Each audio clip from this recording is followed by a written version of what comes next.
Hey, Carol.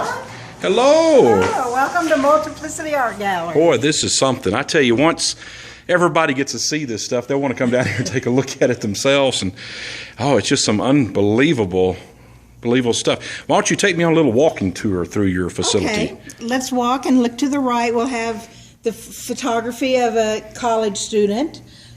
As we progress from that, we go to Rick Harris's metal sculptures. Now, Rick is a old farmer, isn't he? Isn't that what he told me? He's down from Roosevelt Acuff area? He was raised out there, and now he spends all of his energies creating original metal art sculptures out in his place in the country. Yeah, and this is his big stuff in the middle, isn't it? Big stuff in the middle. Oh, wow.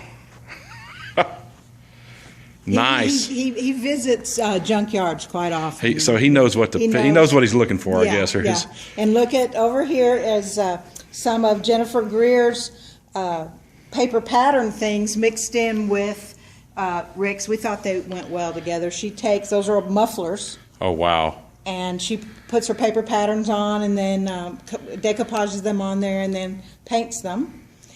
She also takes car bumpers. That's an old Corvette front end. So that's a Corvette bumper. Wow. What do they make those out of? Fiberglass. Fiberglass. And so she bends them and screws them together, and then she covers those with paper patterns and paints them. Now, I like this thing down here. This little cannon down here. Yeah, Rick Harris did that as well. He's got a sense of whimsy, I think, in a lot of his things. And he lives off 400. He lives in the area. Yes. And then we've got Yvonne Green back here. So that's Yvonne. Her and a lot of folks here know Yvonne. Yes. She taught art for several years here. And hers are beautiful mixed media Prismacolor drawings. Then we've got Tony Greer's, some of his plasma sculptures. Oh, yeah. He's most of his work is at Tornado Gallery. And they're not on right now, but... Wow. But they are sharp and they vibrate and shake and everything. Yeah, I could turn them on. But then we've got my personal longtime friend from my teaching days. I'm a retired high school art teacher, and she creates these beautiful oil paintings of horses that she goes out and meets the owners and takes pictures of their horses. Oh, wow. And so these are all photographs that she's taken while she's walking through the field, getting to know their horses. And then she also branched out to cows. And you see that cute little cow right there? Yeah. Everybody likes that one. That is a good one, yes. And she said that the cow, or I don't know, steer, I don't know what it is, wasn't real happy. See, coming toward her. Yeah, like, he's trying to figure out what she's doing. She's doing right there, yeah. Something's different. And then Jerry Thompson is a retired educator as well, and he does nature photography. He also creates greeting cards, if you look down at the greeting cards, of his images of nature as well as his trips to Europe. There's another cow back there in the window. Another cow, one of hers in the window. And then we have some more paper patterned pottery pieces of Jennifer Greer's up in the front, her large pieces, and her smaller pieces are in the cabinet.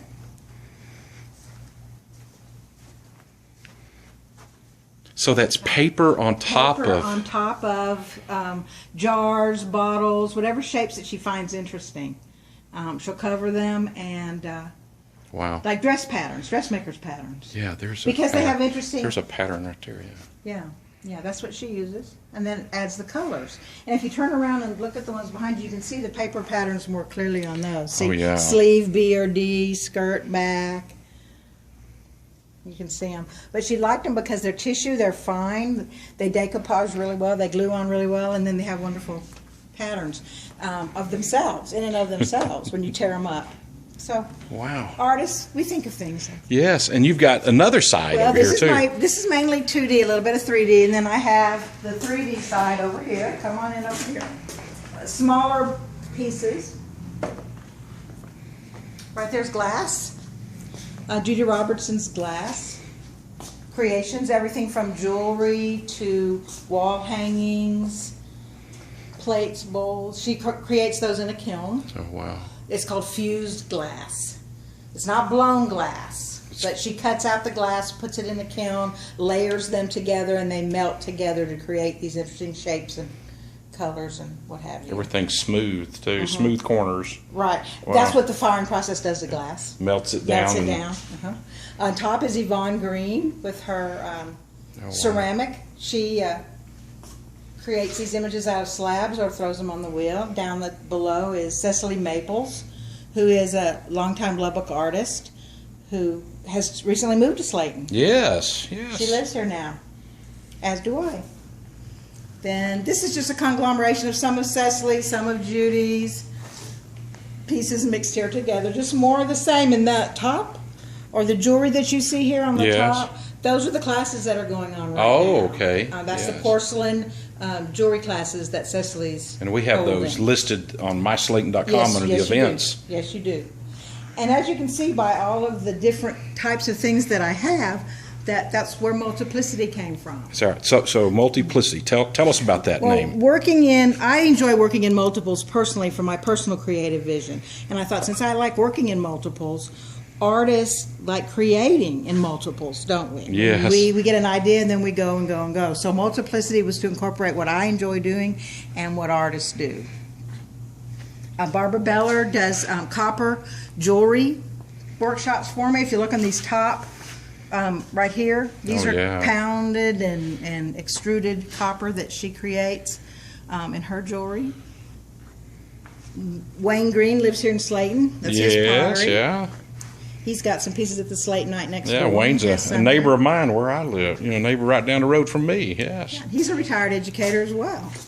Right here you see very few of Roger Holmes. He's the Luca Clay studio manager. I've got his works here in my gallery. A lot of people know of him. A lot of people know about Roger.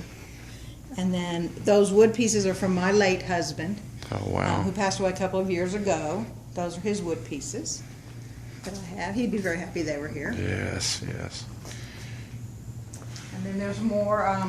Barbra Beller's jewelry is on top. Then you have down below the cotton plate and the flower plates those are from nice. Tom Hicks, who also grew up on a cotton farm. And you can see that little cotton bowl down there with the birds on it. He's starting to use cotton as his imagery.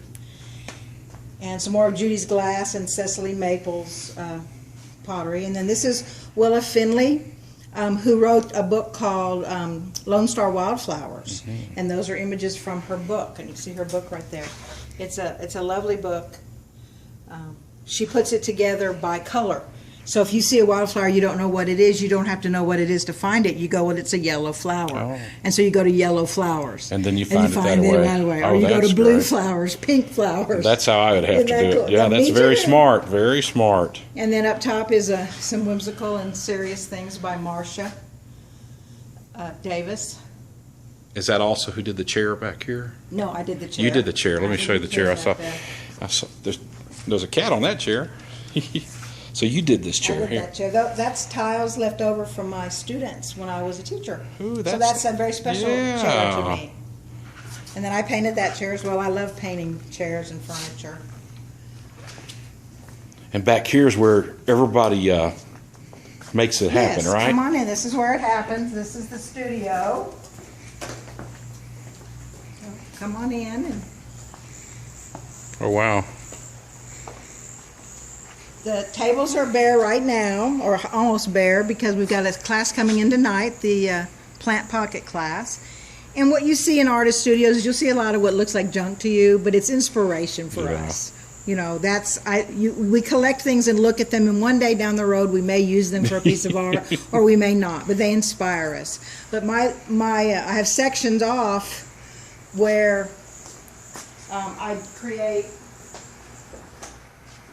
from, this is my desk, and then that's where I do paper, and then I have jewelry section, then I have my wood section, then I have my metal section, then I have my clay section. It's kind of like you got different workstations, right? Different workstations. Well, you don't have to reset them up, and had those custom made. It's like a change of mood. You move from one to the next, different mood. And then I've got, so as you look around, you see all this stuff. My projects are there at that back table. I'm working on these. I'm creating a series of slab landscapes. Oh, wow. And those multiples, these three are similar, and I'm embellishing them, and I'm going to hang them from the twigs and the chain. And oh, wow. And I've worked on you tell a lot of work and time. Oh, it does. It takes a lot of time, but we love doing that. And then that's from one of the jewelry workshops. The lady's coming back to finish up her jewelry, so that's what that is. Well, this is very neat. Well, thank you. This is all right here in Slaton, Texas, on top of that, you know, and this. Wow. And the artists that work for me and myself as well, we figured out about 300 years of experience in art. Oh, man. All of us are either retired educators or have master's degree in the fine arts. So you're experts at teaching, and you know a lot of the people around all of West Texas and the whole United States, as far as that goes, as far as contacts and people that work everything. So, well, very much. Thank you so very much for taking time for us to walk through. And we'd love for Slaton or anybody to come sign up for our workshops or come and visit us anytime. Well, thank you. Have a great day. You too. Bye-bye.